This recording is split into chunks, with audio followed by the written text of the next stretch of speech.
Welcome to the Numerology and Astrology for 9/11/2021.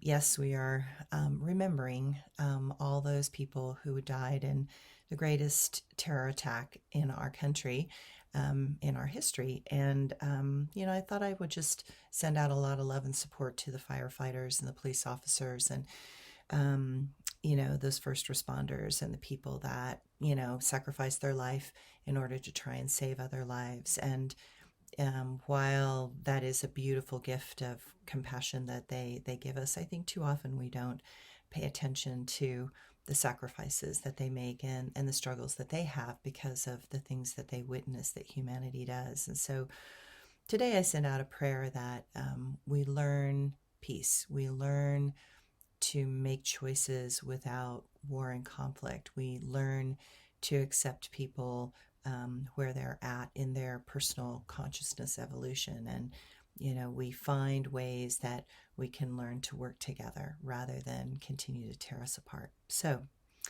as we add up the numbers for 9/11/2021, we get the number 16. And if you add the 1 and the 6 together, you get the number 7. The number 7 is a number of strategy, planning, structure.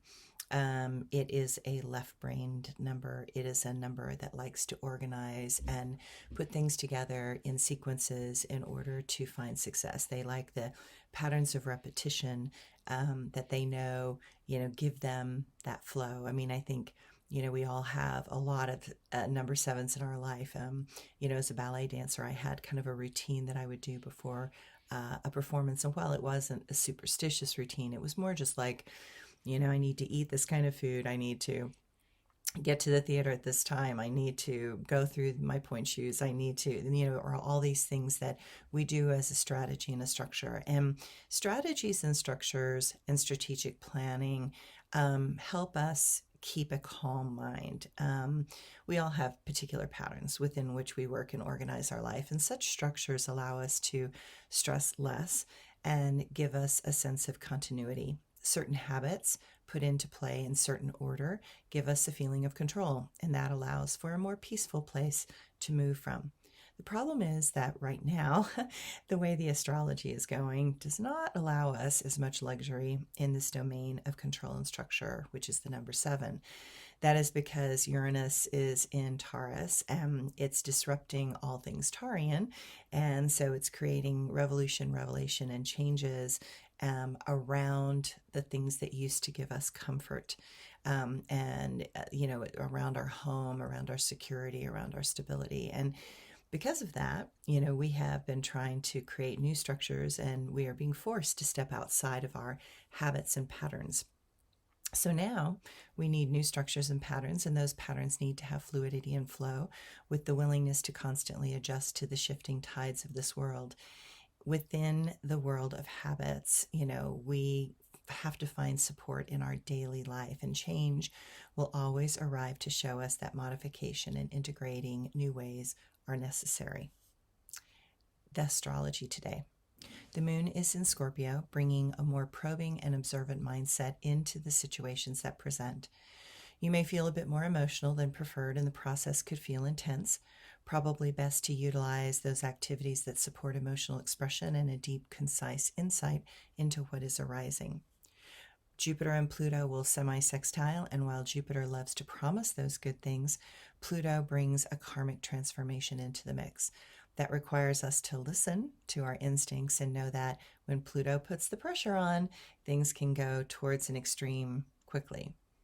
We will see how this astrological influence shifts the patterns and problems arising in the world.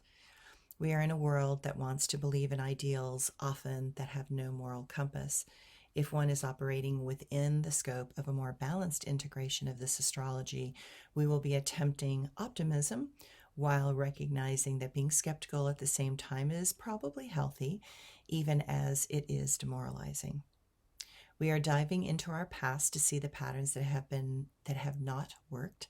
We are seeing the idealism of Jupiter being twisted by the complicated feelings of the Scorpio moon, and Pluto showing us that karma is a dog that will follow us till the end of time. And my quote for today.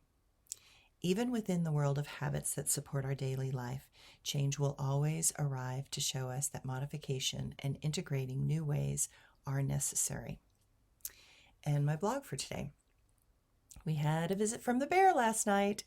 He was walking through the fenced backyard, bold and brash.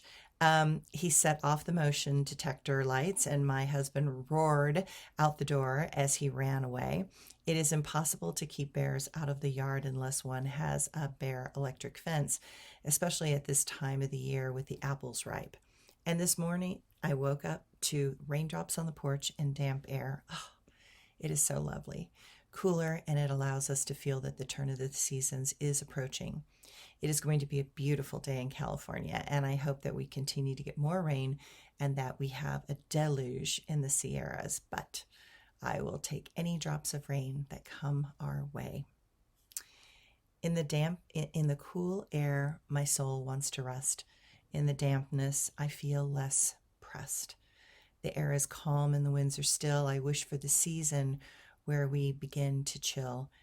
I hope that humanity can begin to find a greater heart and peace of mind. Thanks, everyone.